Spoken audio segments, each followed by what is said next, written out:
Welcome to another episode of Tools, Talents, and Techniques. I'm your host, Dustin Sutton, and today we have an incredible guest who specializes in empowering purpose driven founders and CEOs to unlock their full potential and transform their businesses. I want you to meet Alaina Schwartz. She is a business coach and a strategist. She helps her clients, six, seven plus figure founders and CEOs, play bigger and elevate their game. So I'm not going to give you too much of a head up because she's going to introduce herself here shortly. But I'm really excited to have Alaina come on the show and talk about her experience and what she does. Because in previous conversations with Alaina, you really get the understanding that she looks at things as from a holistic perspective, but also she has the ability to dive in and really dissect the minutia of whatever it is that she's helping you to achieve your goals. So without any further ado, here she is, Alaina Schwartz. So delighted to be here with you, Dustin. Thank you for having me. Absolutely. The pleasure's all mine. And I've been really excited about having this conversation. And so before we dive into your journey, could you just briefly say hello and say a little bit about who you are and what you do? Yeah. You just broke up for me for a minute, but I think you just wanted me to make an introduction. So happy to Yes, do that. please. Um, yeah. So I started out as an attorney in the music industry for almost 18 years in New York City, and that's kind of my background. And I was really burnt out, made me very physically ill. I was working 60 to 80 hours a week, although very successful, but I had no time to actually enjoy the money that I was actually earning. And it finally occurred to me that I had really, I had a cop to the fact that I'd put my ladder up against the wrong wall. I put my ladder up against the wall that my parents had for me. It was their agenda for me to be a lawyer, to play it safe, rather than for me to actually, is something that I was really driven to do. And when I walked away from it all to just figure out what my purpose in life really was, it became really clear that it was coaching entrepreneurs because I'd been an entrepreneur for the vast majority of my career as a lawyer. And I very intentionally created a coaching business where I worked as a lifestyle business, right? Where I wasn't working all the time because I was a single mom by then. And I really wanted to be there for my son as a single mom. And when I self sabotaged my own business, I created six figures in 7 months in my first year of coaching. And then I proceeded to self sabotage my business. And when I did, I went back to the thing that I thought was the answer to helping me get my business back in scale, which was working 16-hour days again. And I remember one day I was sitting on my couch, and then my then 9 year old son, he's 16 now, but my then 9 year old son had his head on my shoulder and looked up at me as I was again working on my laptop. And he said, "Mom, you're working all the time." And I went, "Oh my God," like I did it again. So I did the thing that I was trying to avoid because it was the thing that I, like most high achieving entrepreneurs, believe is going to help us grow and scale our businesses, which is working hard or grinding it out. And so I became very determined, Dustin, to figure out how to actually scale my business while working significantly less. And that's what I started helping entrepreneurs do, is be able to create, easily those 50 to $100,000 months being in flow, working 20 to 30 hours a week less. And so I work with 6, 7, and 8 figure entrepreneurs, helping them scale sustainably. So that looks like being able to create the lifestyle that you went into business for in the first place, being able to only focus on doing what you love and working significantly less. Well, I apologize in the intro. I said six to seven figures. I did not say eight figures, so I didn't It's mean to all good. shortchange It's you all there. good. That's amazing. And you used a term there. You mentioned self-sabotage. So I want to put a pin in that, and we're going to come back to that a little later. But thank you for that recap. I'd love to talk about your origin story, like how you started, because you mentioned being an attorney in the music industry. Could you talk about like where you grew up and how the Alaina Schwartz story how it began? Yeah. I grew up in Long Island originally till I was about 13. And then my parents moved to South Florida. And then I went to New York City for law school and then continued to practice there. So that's sort of the geographical story. But I grew up with parents who really pushed education. And for some reason, they did it with me, not my sister, where they drove me. Like if I didn't get A's, I got punished, and I got grounded on a regular basis if I didn't get straight A's. My sister could get C's and it was okay. So there was something about me that they saw that they were really driving me hard. But again, they instilled that belief that you have to work hard to succeed. So I kind of grew up believing that no matter what I did, it was never good enough and constantly chased more to be good enough to get my parents' love and approval. And I see that pattern a lot in a lot of my clients, right? That they always felt, first of all, we tend to be black sheeps of our family. We tend to really stand out and be very different. And then we also tend to believe that nothing we ever do is really good enough. So we're driven to do more to prove to ourselves we really can do it. And that's exactly what I did throughout my childhood. And as I started to work, well, what happened is when I started to give up law, I started to figure out what I really wanted to do. And I was really passionate about holistic healing.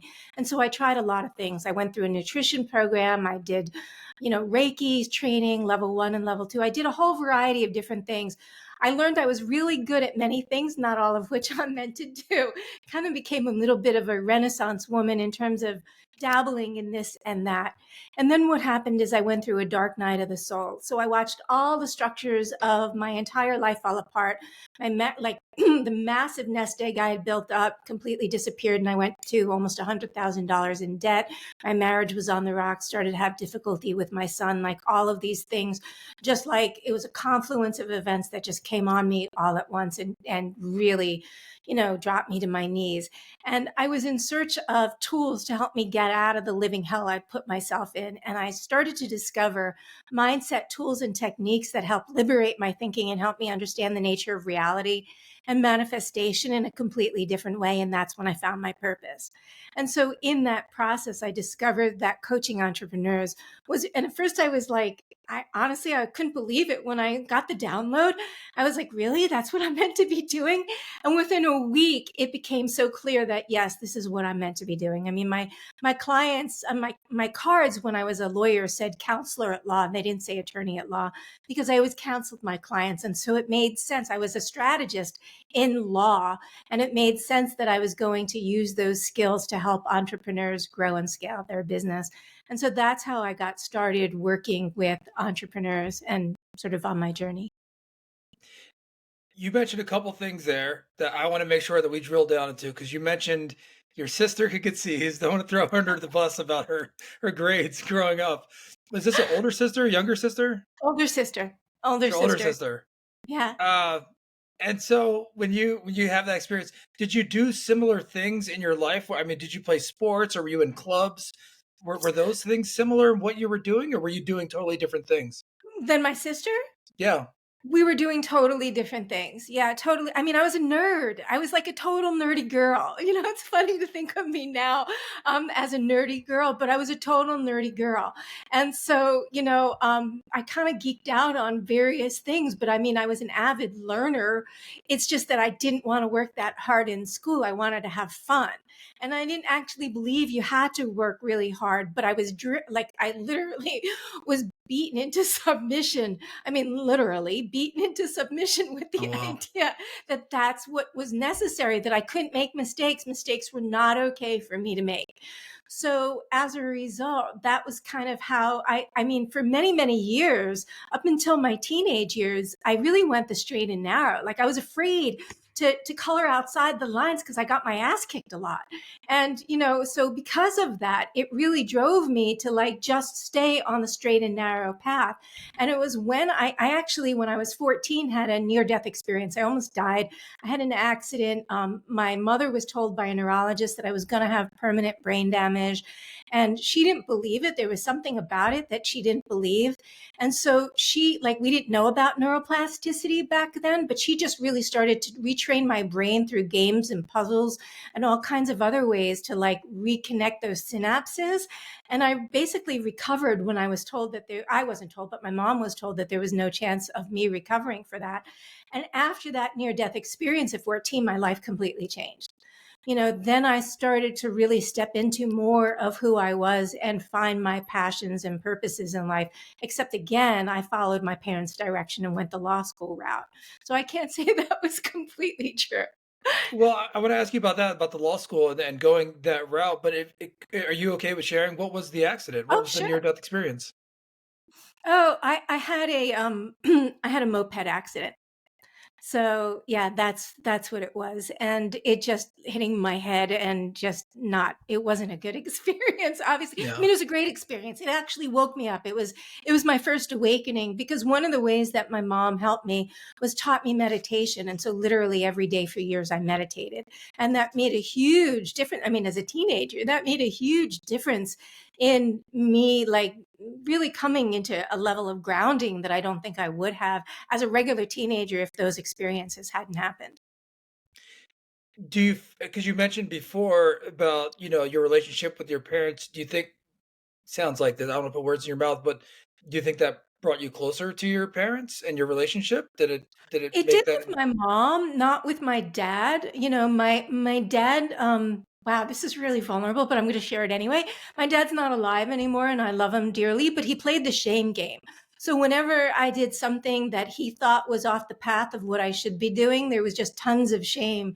I mean, literally, when I was recovering, he told me he was ashamed of me that I had like that accident, that I had gone down that path and whatever, that I was stupid essentially. So that's sort of the role. Like my father has stopped talking to me in various different times in my life for really long periods, 7 years being the most, because when I gave up practicing law, he stopped talking to me for 7 years. So, that was the kind of relationship I had with him because I think I was the apple of his eye and he felt his own self-esteem through me, like it was through projecting onto me, like living through me vicariously.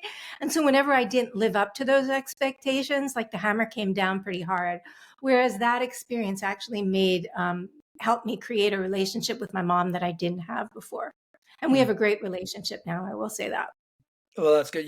Finding meaning in things like that and situations like that, I think is really important and reflecting and and what we could talk about more of that as we move forward. But I wanted to throw a couple things out here. So as you talk about your path from high school and going to college and law, and then specifically in the music business, tell me about the decision to go to law. I know you said it was your parents pushing you that way.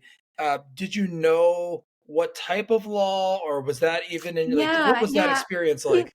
When I was in college, I started out as a psych major and I actually had enough classes to be a minor. But what I was finding is that the people in the psychology program I was in was trying to get me to pick a school of thought. Like, was I going to be a behavioralist? Was I going to be, to pick a school of thought? And I was a very eclectic, and I still am a very eclectic thinker. I like to take various pieces and fit them together in a way that works for me. I don't tend to follow, like when people ask me who my mentors are, I don't have mentors per se. I could say, I like this piece from that person. I like that piece from that person, but I can't say any one person has really been a mentor for me because I like to take, as I said, various different pieces. So I became a psych major and then I really gave that up because I really was disheartened by like the idea that I had to go one way.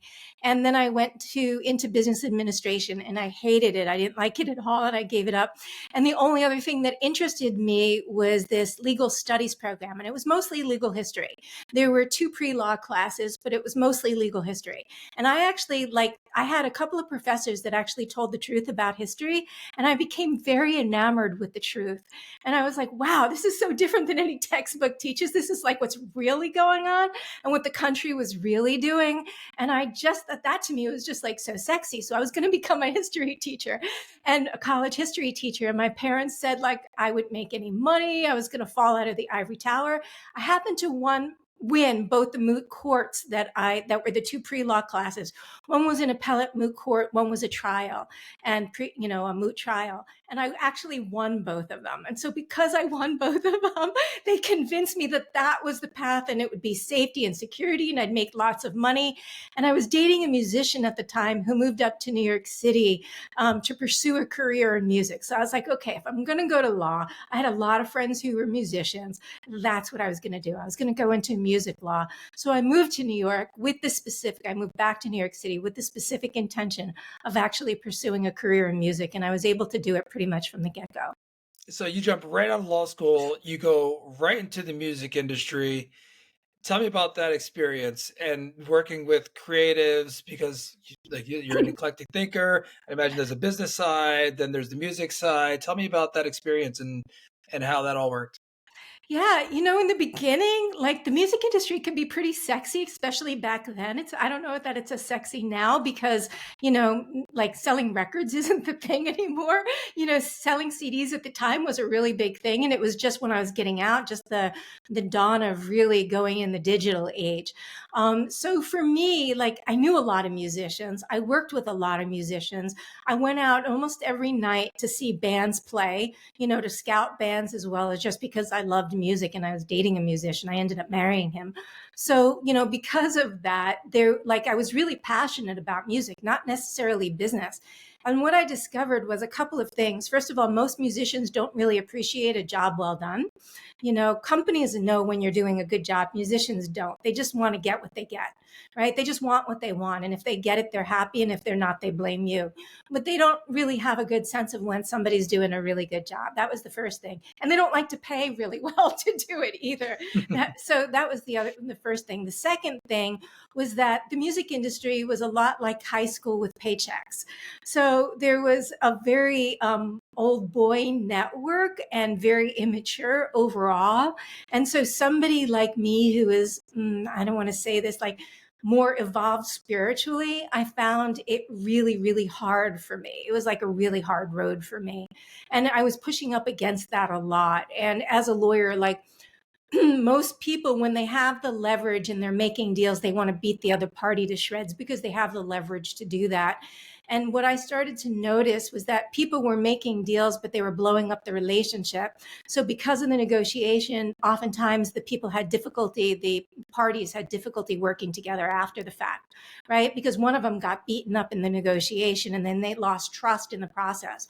So my attitude, regardless of which side I was on, was to make a fair deal for both sides that they could both walk away with and would work for them to continue to build their relationship. And so I, again, was an out of the box thinker like that because most people don't think that way. They just think, how can I get the most for my client? Not realizing that sometimes the most from their client is being able to have a harmonious relationship with the people that they're in relationship with. So, there were a lot of aspects of the music industry that were super challenging for me. I mean, there were a lot of aspects of law that were super challenging for me overall. It's amazing to hear you say a win-win situation is out of the box, is outside the box. You know, like, but but you're right. It's amazing in business how it can be so competitive. But I think that's part of the it's part of the magic. That's part of the beauty when you really jive with people that you work with and who you're spending time with. Um, a question about the music. Was there a specific type of music that you focused on or that you were I going to see? worked with a lot of pop, R&B, and hip hop at the time, rock actually also. So those are the main genres that I was focused on. A lot of rock actually. At the time back then, I was really into alt rock. Like that was like kind of my jam. But I did like some pop as well. I mean, one of the bonuses is I got to see a lot of music and go backstage a lot and meet a lot of musicians. But again, that's not nearly as glamorous as people make it out to be either.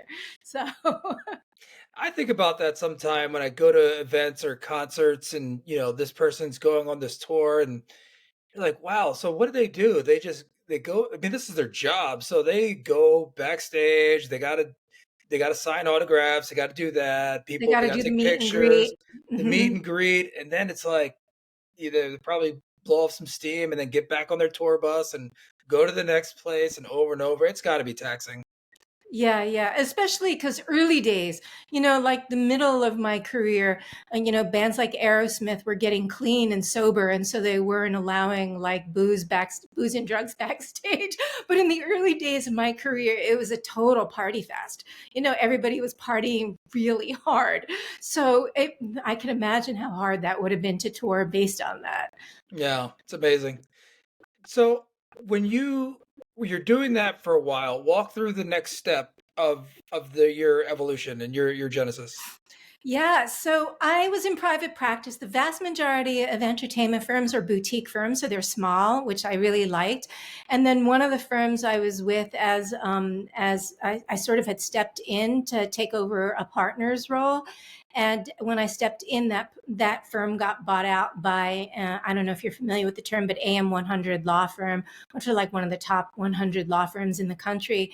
And that was just insane for me. Like the idea of billing every 6 minutes, I couldn't handle the corporate environment. I'm just not a corporate person. So I really walked away from it. And shortly after that, I got offered a gig being the executive vice president of the largest independent music company in the world at the time.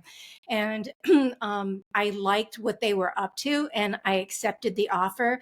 And I had no idea that the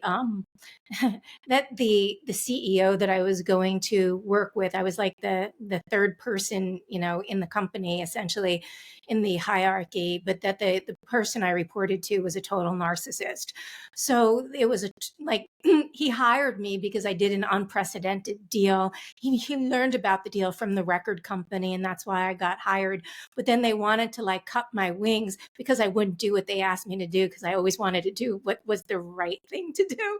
Like, it's like, no, I'm not going to do that. That's not the right thing to do. This is the right thing. And I was a board member. I was on the executive board, and they could not handle me telling the truth. And again, I was working 80 hours a week, and that it wrecked my health. It totally wrecked my health. All the stress from that, and the fact that I was working for a narcissist and getting beat up regularly for just being me, I really couldn't take it. So I literally, in the midst of my career, making, really good money, walked away from it and had no idea what I was going to do next, and just started to pursue all the things I was passionate about and just really test. And as I said, then I went through this dark night of the soul and hired a purpose coach. And that's when it became really clear to me what I was meant to be doing. And so I haven't really looked back since. I love what I do every day now. When you went through the dark night of the soul, as you stated, and then hired the coach or found the coach, tell me about that process of finding the coach or the coach finding you. What was that situation like? What was that evolution like? When the student's ready, the teacher appears, right? Because this particular coach, I don't even remember how I came upon him. Maybe it was I was following somebody, and then they recommended somebody else, and I watched this person's like 5-day challenge or something, and then I was totally hooked. And I worked with them, and that really helped me get clarity on what I was meant to be doing. So it was totally serendipitous. There was so synchronicity about doing it. And that's what I found in every step of the way in my career, is that it's just been synchronous in terms of getting that internal guidance to really move to the next step. And it still is now. I mean, just 2 years ago, 3 years ago, I was guided to do the work that I am now and give up what I was doing before. I was much more like a real business coach before. And I was guided to give that up and just focus on the work that I do now. And literally, I think it was on like one night I was told, I got the inner guidance. My intuition said, just give it up and focus on this.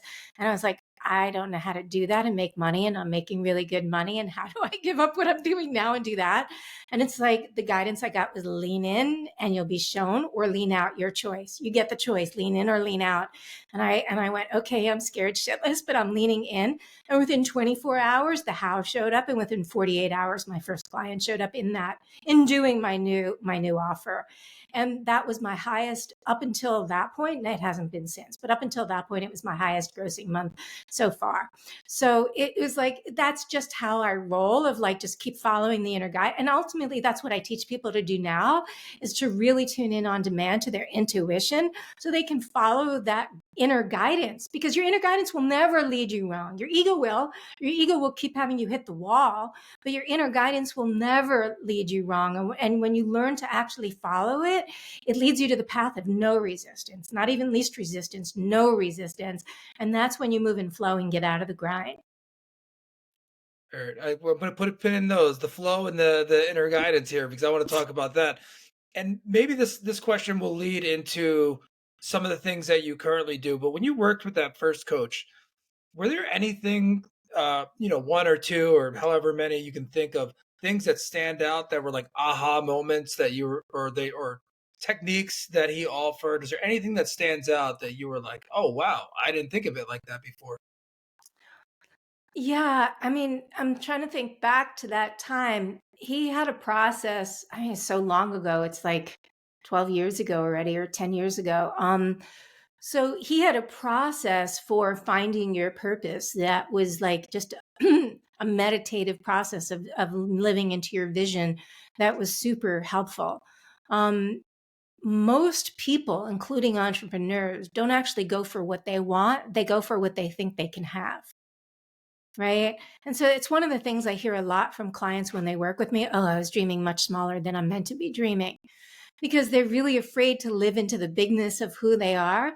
And I feel like that was the first real step that I had in living into the, like, seeing what I can have. I mean, I live so much bigger than now than then even, but it was like the first real, like, oh my God, I can make more than I'm making when I was practicing law as a coach. Like, that was the realization that I had. And I remember I was still married at the time, soon to be ex. And he's like, I can't believe you would do that. You know, the average coaches, this was back then, make $20,000 to $40,000 a year. Why would you do that? And I was like, I'm not the average coach. I'm not the average coach. So I will not be making that. But no one around me believed me. They just thought I was insane for taking that leap even then. But that was what he helped me really understand, was how to step into that, like, own the beingness of holding that dream. When you talk about taking that leap and say, oh, first of all, you work, I know, mostly with entrepreneurs. Do you also work with people that are currently in their day job that are looking to become entrepreneurs as well? Every Or once in is a it blue moon, is every it once in people a that blue already made moon. the jump?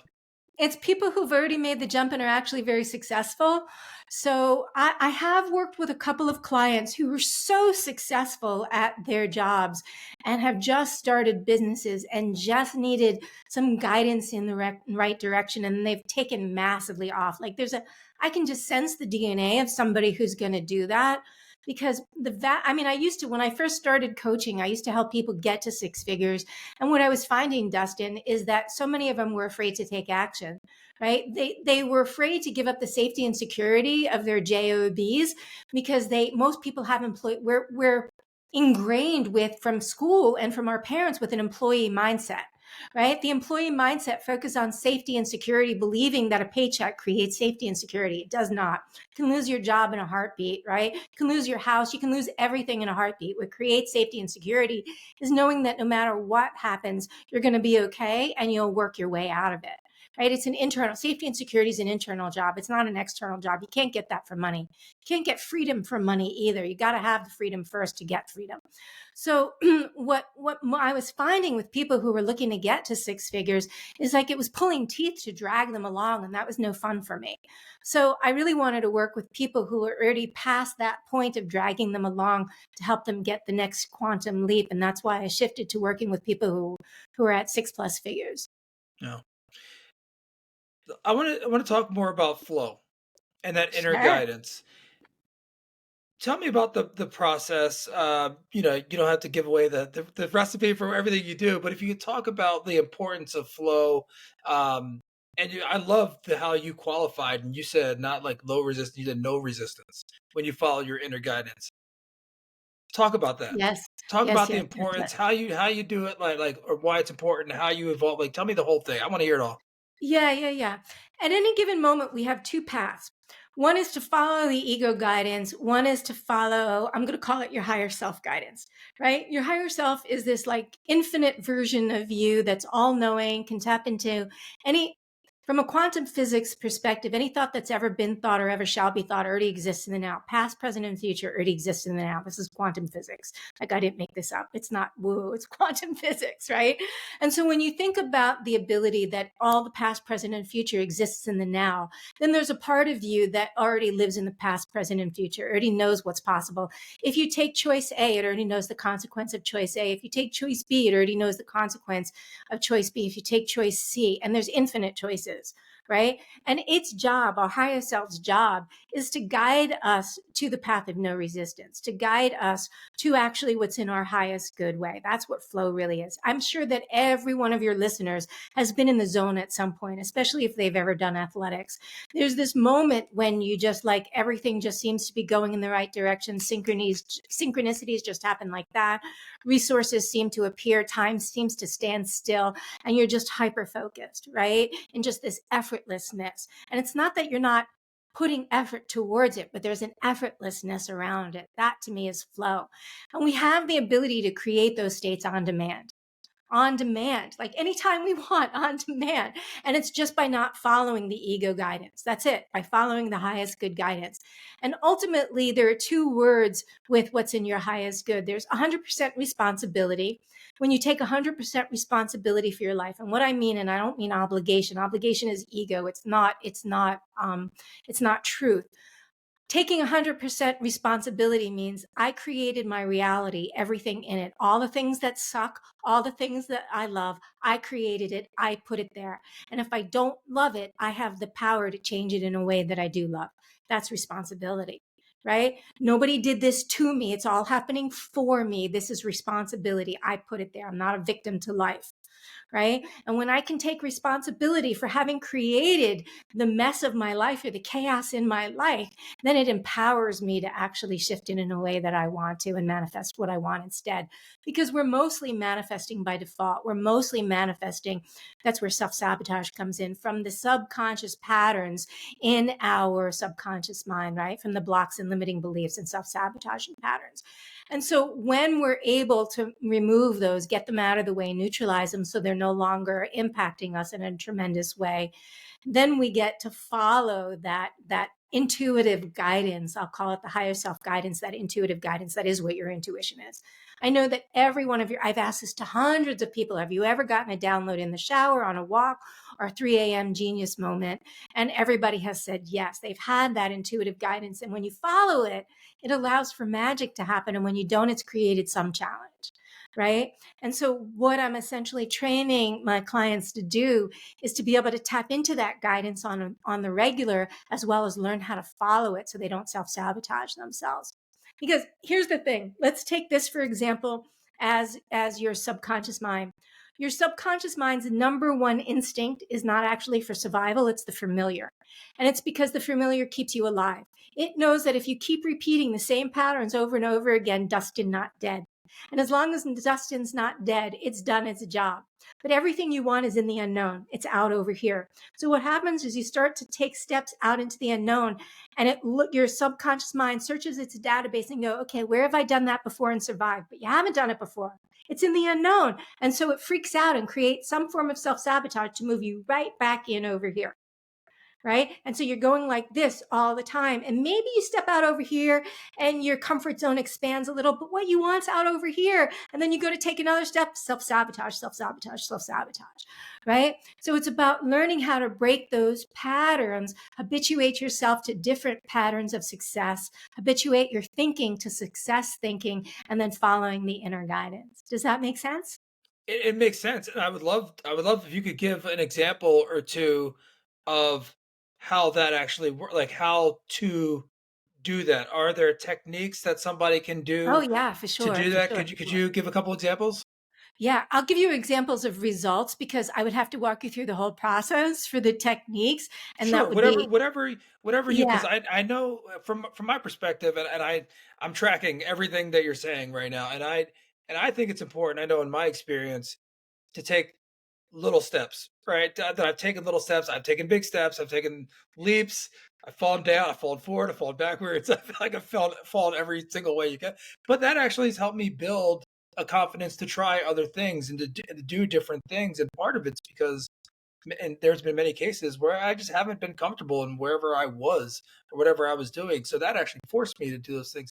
So part of that is trying new things, whether it's a different sport or a different food or traveling somewhere.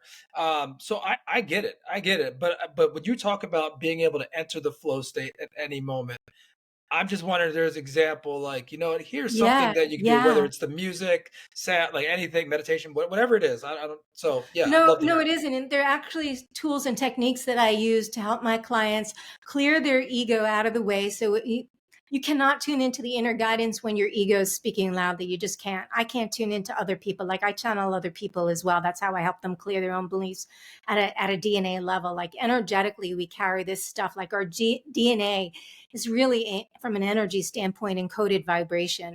And so we carry intergenerational patterns and all kinds of other things actually in our DNA. And once it's removed, it lightens the load for sure.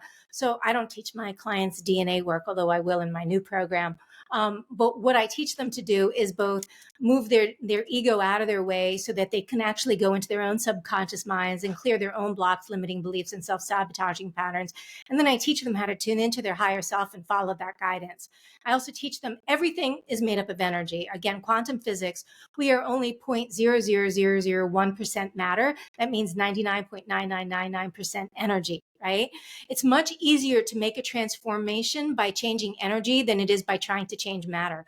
Matter is just the effect, we are the cause, right? And so when we shift the cause, we get a bigger change of the effect rather than changing the effect, trying to change the circumstance. So changing the inner game is where you change the cause so that you can have a different effect.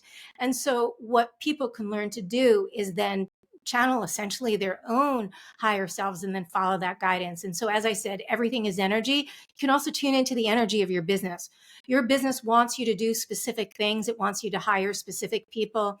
It wants you to use specific strategies that are aligned with it. It's why a lot of strategies don't work for a lot of people. They're not aligned with them. Right? Sometimes it's just that they're not in the right frequency to be using them, but other times they're just not aligned strategies. So by aligning with the strategies that are right for your business and hiring the right people, it does create that forward momentum that moves you in flow, right? Because now you're following all the guidance. So you're staying on the path of no resistance. And that's what really does it. Resistance comes from some form of belief that we have about why it's not going to work or why life is not going to work in some way. It's either a thing we think there's wrong with us or life, right? That's what creates resistance. I'm afraid I'm going to fail. You spoke so well to that because, most people only move out of their comfort zones when they're feeling enough pain to actually do it. Most people are moving away from the pain. They're not moving towards their goal, right? The vast majority of people are moving away from the pain they're experiencing. And what I do is help remove the pain so you can actually move towards your goal by quantum leaping. Like incremental growth is great, but it's slow. And if you want to take the slow path, like speed is a choice. You don't have to take the quantum leap path. You don't, but I like to help my clients quantum leap because they tend to like speed also. And I tend to like speed. I tend to like to move fast. I think fast. I talk fast. I tend to like to move fast.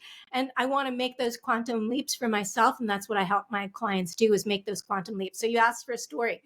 I was working with a client. He's a marketer and he had sold the business a decade before for $20 million, right? He had sold a very successful business for $20 million. He then started a marketing business. His first business wasn't marketing. And he had a client that was a high six-figure client for him. He helped them get to $1 billion in their business through marketing. He didn't have a tight agreement with them. They sold the ownership and they dumped him.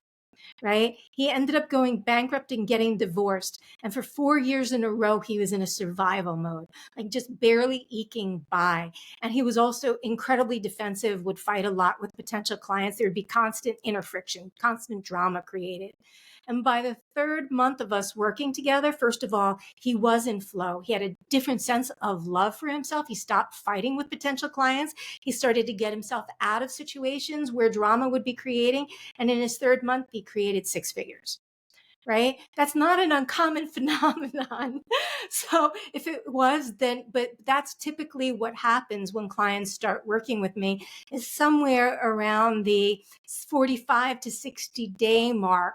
Clients will then see this like massive quantum leap in their results. Another client just recently, first 2 months, he could feel the shift in his state of being. His wife got on and celebrated and said she loved me because she could feel the difference in his focus and in his energy and how he was showing up in their marriage. In his third month of us working together, he booked income that exceeded his last 2 years of income combined.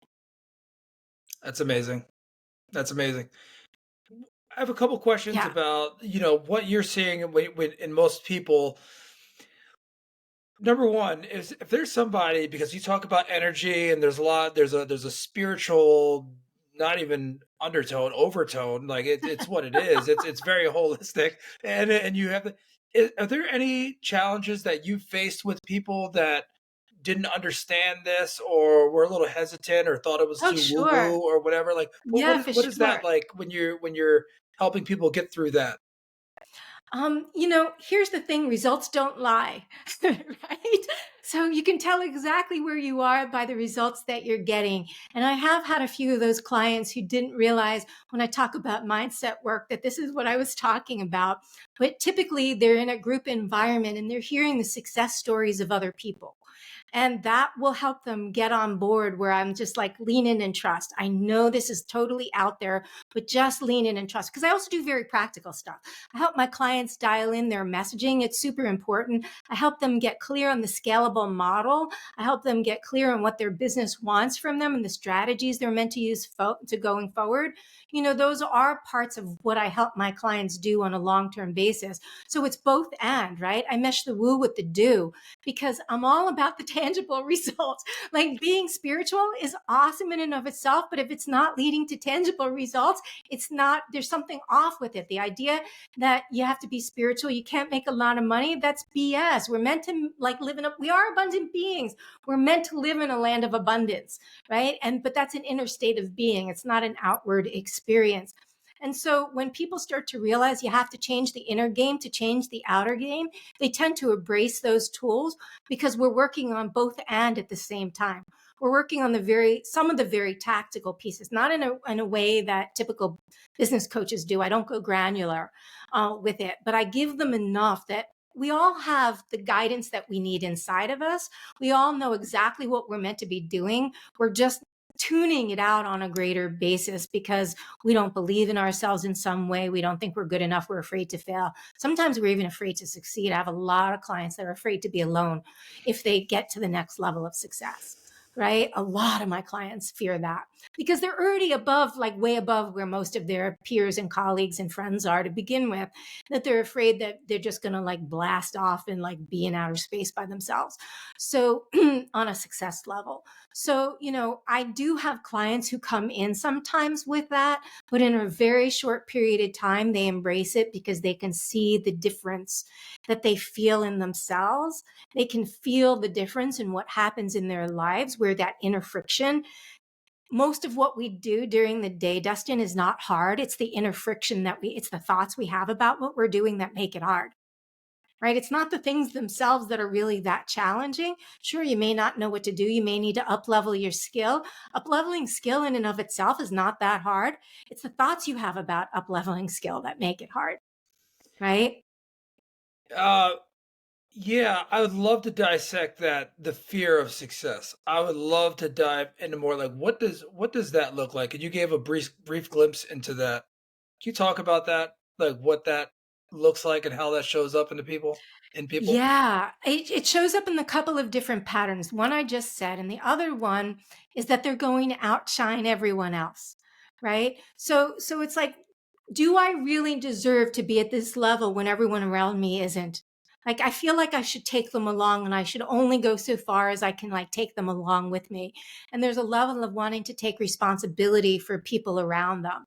And that just doesn't work. We're not responsible for anyone else. We're always, I go back to what I said in the beginning, we're 100% responsible for ourselves.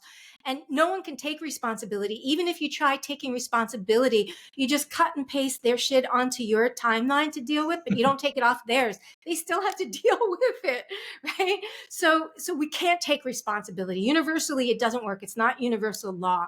So, but they are afraid that they're going to leave people behind. And then the biggest thing that I see is being alone, that they become unrelatable to the people around them, that they no longer can relate to the people who are in their circle and have to create a different circle and are afraid that there aren't enough people at that level to create that circle with. So those are the typical two beliefs that I see with the fear of success. Also stepping into their own greatness. Like, I have a lot of people who have really, really big visions.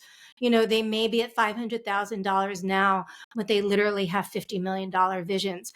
And it's like, can I really do that? Like, what if I'm really wrong about myself and find out that I really go for it, really put myself out there and really can't do it?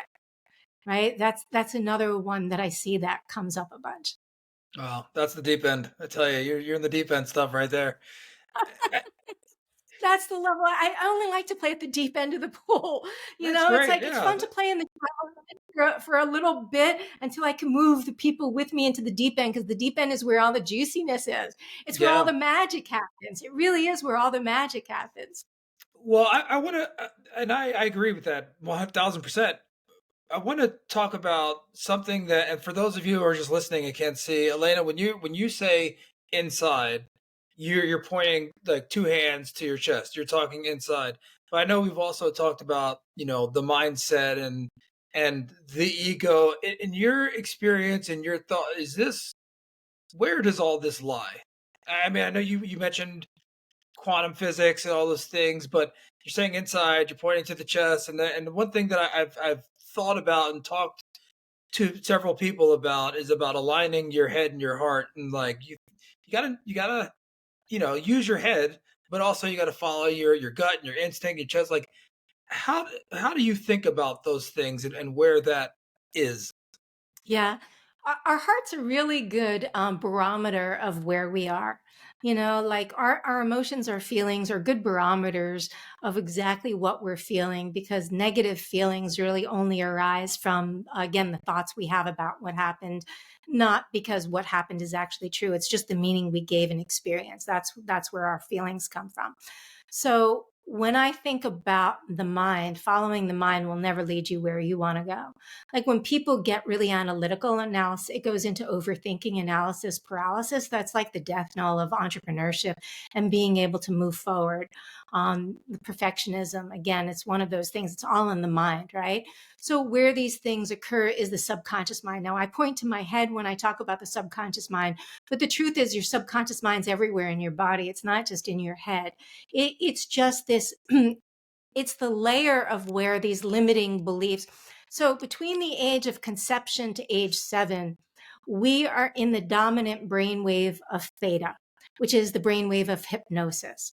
Our neofrontal cortex hasn't been fully developed yet. So our ability to reason hasn't been, and our logical senses haven't been fully developed yet. So we don't have the ability to reject anything. So when we're told we should be ashamed of ourselves, we all of a sudden think, oh, I thought I knew who I was, but now I should feel shame for who I am. You don't know who do you think you are? Right now, oh, I thought I knew who I was, but I must be not who I thought I was. You're bad, or you'll only get this if you're good. Well, then I'm bad. So we start taking on these beliefs as true, and we start conforming ourselves from the people who we really are to the people who we think we need to be to get the love and acceptance from our parents based on what our parents are telling us, which is based on their own limiting beliefs as well, right? It's just passed down from generation to generation around this. And so now we've created this whole identity construct, masks that we put on, of this belief system of who we believe we are. And everything we do from then on is through that lens of perception that we have based on who we think we are. All the action or inaction we take is based on that. I literally had an entrepreneur tell me 2 weeks ago when I was talking about how this entrepreneur believes, how she believes that she's got to work really hard, because I was told I had to work really hard to succeed. Every entrepreneur I work with has been told they have to work really hard to succeed. She said taking the easy road is cheating. And I was like, so if you have the result that you want and it's 90 yards out versus 9 miles out, you believe you have to run the 9 miles instead of the 90 yards out. She's like, absolutely. That would be too easy. There's something wrong with it then. Right. So that means when they're presented with an opportunity, if the opportunity seems too easy, they won't even see it. It's like they have blinders on to see it. They won't even see it. They'll always choose the hard road. Right? That's what these limiting beliefs do. They redirect us to only focus on the things that match those limiting beliefs. So as a result, people keep getting the same results over and over and over and over again, and then banging their head against the wall, or maybe their incremental growth, snail pace at best. And then they're wondering why it's like that. Or maybe they had massive success one year, but then they tanked their business the following year, and they can't understand why they weren't able to sustain it. I mean, all of those things show up with my clients. I think one of the things that you mentioned about the fear of success and or fear of greatness, and I take back to what you said earlier about mentors and finding little pieces from here or there, and and just taking different things from different aspects of your life. And I would just imagine, and maybe I'm just thinking from my own lens and perspective, is sometimes like you don't know what greatness really looks like. Exactly. Right? Like Exactly. like you Yeah, have this idea of it, and if there's no the pathway to that of like, right. I think it's like that. And so there's a lack of confidence in taking those steps or taking those leaps into whatever that is. Yeah. Yeah, but you and I were talking at the beginning, and you said the answer to that, which is trusting yourself, Yeah. right? So that's one of the things that I help my clients do, and it's part of the accountability process. Accountability for me is really about helping you develop trust with yourself, because if you don't trust yourself, if you say I'm going to do XYZ, but you continually not do XYZ, you no longer have trust with yourself, then you can't trust that it's going to be okay for you to take that step and step out into the unknown.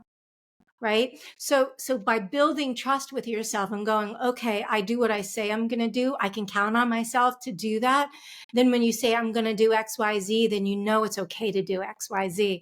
So you got to build that trust with yourself. And that's where confidence comes from, because trusting yourself is an inner game, but confidence in and of itself comes from self-belief is the inner game. Confidence comes from actually doing something and learning that you can do it. Right. But how do you learn you can do it? You got to do it first. Yeah, and I like what you said, turn the woo to the do. Woo to the do. Exactly. Yeah, that's amazing. Exactly. That was the first time you said that, was it? No, it wasn't. No, it couldn't have been. Oh, that's too good. That's too good. Uh, So I'd also imagine that, especially if you have somebody who's people that are entrepreneurs and they're having a certain level of success, I'd imagine it's important. And correct me if I'm wrong, or streamline this. That people that are coming from and some level of success in their previous career is part of, or I guess the question is part of the process taking those aspects of that person that they've had success before and finding ways to incorporate them in their current practice and what they're doing? That's a great question. Success is transferable for sure, but here's the thing. It's very different for people from a mindset perspective.